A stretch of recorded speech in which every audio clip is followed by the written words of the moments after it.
आज सांसद रीति पाठक के नेतृत्व में पहाड़ी से लेकर सिहावल मुख्यालय तक विशाल तिरंगा यात्रा का आयोजन किया गया, जिसमें सांसद रीति पाठक सहित भाजपा के तमाम बड़े नेता शामिल रहे और यहां पर कार्यक्रम संपन्न हुआ।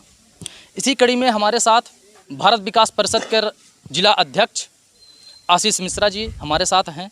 स्वतंत्रता दिवस के अवसर पर वो क्या कहेंगे, इस विषय में उनसे जानेंगे। सबसे पहले स्वतंत्रता दिवस की आपको बधाई। बहुत बहुत शुभकामनाएं आपको भी दुबे जी एवं यहाँ सभी उपस्थित जनमानस को आज़ादी के अमृत महोत्सव की बहुत बहुत शुभकामनाएं और बधाई पेश कर रहा हूँ। आज के कार्यक्रम के संबंध में जैसा कि सांसद जी ने आपको बताया ही है, पूरा राष्ट्र वर्तमान समय में आज़ादी का अमृत महोत्सव मना रहा है। स्वयं प्रधानमंत्री जी के आह्वान में संपूर्ण देश में घर घर तिरंगा का अभियान चल रहा है। हम सब अपने घर में तिरंगा लगा के अपने आन बान शान का प्रतीक राष्ट्रीय ध्वज को लगा के गौरवान्वित महसूस कर रहे हैं। उसी कड़ी में हमारे सी सिंगरौली संसदीय क्षेत्र की लोकप्रिय सांसद श्रीमती रीति पाठक जी के नेतृत्व में भाजपा युवा मोर्चा के द्वारा ये बाइक रैली का आयोजन किया गया था, पहाड़ी से लेकर सिहावल जनपद मुख्यालय तक, और जो कि मेरी दृष्टि से काफ़ी सफल रहा। लोगों में काफ़ी उत्साह था, युवाओं में काफ़ी उत्साह था और यह एक गैर राजनीतिक कार्यक्रम मान सकते हैं। राष्ट्र हित को देखते हुए, राष्ट्र की अलग जगाने के उद्देश्य से सभी युवाओं को राष्ट्र के मार्ग में प्रेरित करने के उद्देश्य से यह कार्यक्रम आयोजित किया गया और आगे भी इसी तरह के आयोजन किए जाएंगे।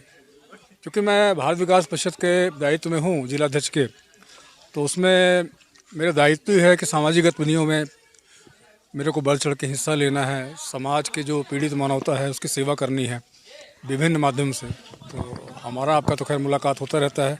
अभी कुछ दिन पहले ही यहाँ पे एक दिव्यांग कैंप लगा था और जबलपुर से और दिल्ली से टीम आई थी। इसमें कृत्रिम अंगों भी के माप ली गई है और बैटरी मोटर साइकिल जो है सिहावल से 60 लोगों को चिन्हित किया गया है। जल्दी ही उनको ये मोटरसाइकिल प्रदान की जाएगी और बैटरी वाली गाड़ी से लेके वो अपने आप को समाज के मुख्य धारा में महसूस करेंगे, ऐसा प्रयास रहता है। और भविष्य में भी अपन कुछ लोग अगर छूटे हों तो आप मीडिया के माध्यम से मैं अपील करना चाहता हूं कि या तो आप हमारे माध्यम से आएँ या तो डायरेक्ट उनको सामाजिक न्याय विभाग में भेजें, तो उनका चिन्हांकन करके उनकी मदद करें। क्योंकि दिव्यांग की सेवा करना भगवान की सेवा करने के बराबर मानता हूँ मैं। और पीड़ित मानवताओं की सेवा के लिए जो भी करना पड़े, हम सब एकजुट होकर समाज के सभी वर्ग को इकट्ठा होकर और उनकी सेवा करनी चाहिए। उसी में ही राष्ट्र हित है, उसी में ही देश हित है, उसी में समाज हित है। तो बस यही मैं बात बोलना चाहूँगा। बाकी क्षेत्र के कुछ लोग ऐसे हैं जो आपको आगामी विधानसभा चुनाव में भाजपा प्रत्याशी के रूप में देखना चाहते हैं, देख भी रहे हैं, क्या कहेंगे इस विषय? अभी तो मैं भाजपा में नहीं हूँ। भविष्य में अगर ऐसी कोई बात आती है तो विचार करूँगा, पर अभी मेरा काम सिर्फ समाज सेवा करना ही है और लोगों के बीच में जाके उनकी जितनी मदद हो सके। और आपने भी सांसद से भ्रष्टाचार की बात की, वो भी एक बहुत बड़ा विषय है समाज में कि चाहे वो तहसील मुख्यालय हो, यहाँ पे भी आप जानते हैं कि किस टाइप से काम हो रहे हैं, ठीक है। उसमें सुधार लाने का प्रयास हम लोग कर रहे हैं। शासन सत्ता में भाजपा है तो उनका नैतिक दायित्व बनता है कि हम व्यवस्थाओं को सुदृढ़ करें और जो हमारी जनता है उससे डायरेक्ट अधिकारी कर्मचारी बात करें। बीच में जो एक प्रथा चलती है वो प्रथा बंद हो। उस प्रथा के माध्यम से ही, जैसे आप सिहावल में देख लीजिए, माइकल तरीके जी बहुत ईमानदार अधिकारी मैं मानता हूँ उनको, लेकिन हमको लगता नहीं किसी काम जन सामान्य काम आसानी से हो जाता होगा, ये मेरा अनुभव है। तो इस सब दिशा में हम सब मिलकर प्रयास करें तो तभी सच्ची राष्ट्रहित है, तभी सच्चा राष्ट्र प्रेम है और तभी राष्ट्र का सम्मान बढ़ेगा। युवाओं के लिए कुछ संदेश? युवाओं को मैं सिर्फ यही बोलना चाहता हूँ कि अभी आदरणीय मोदी जी ने जो योजना दी है हर घर से सैनिक बनाने का, हम सब को रोजगार भी मिलेगा और उसको दिग्भ्रमित ना हो, समझें वो योजना क्या है। वो हमारे युवाओं के लिए एक बहुत बड़ी मिसाल, मील का पत्थर कायम होगी।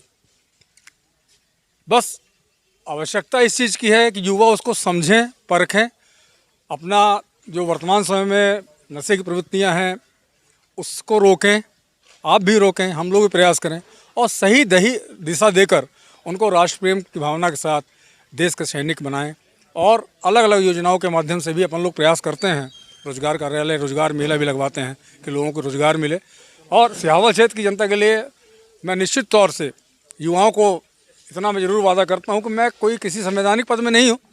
हमारा प्रयास रहता है कि युवाओं को साथ में लेकर युवाओं के हित को ध्यान में रखते हुए कुछ ऐसा कार्य किया जाए कि उनका मनोबल टूटे ना, वो गलत दिशा में ना जाएं। और गलत दिशा में कभी जाते हैं जब वो उनके अंदर कहीं न कहीं हीन भावना आती है। हीन भावना कभी आती है जब वो सफल नहीं होते हैं। तो ये सब चीज़ों को हमको रोकना पड़ेगा। जब ये चीज़ें रुकेंगी तो नशे की प्रवृत्ति भी रुकेगी। साथ राष्ट्रीय विकास परिषद के जिला अध्यक्ष आशीष मिश्रा जी थे, जिन्होंने बड़ी ही प्रमुखता के साथ और बड़ी ही मुखरता के साथ अपनी बात कही है। तो आप आज आज़ादी का पर्व मना रहे हैं, अच्छे से रहिए, स्वतंत्र रूप से रहिए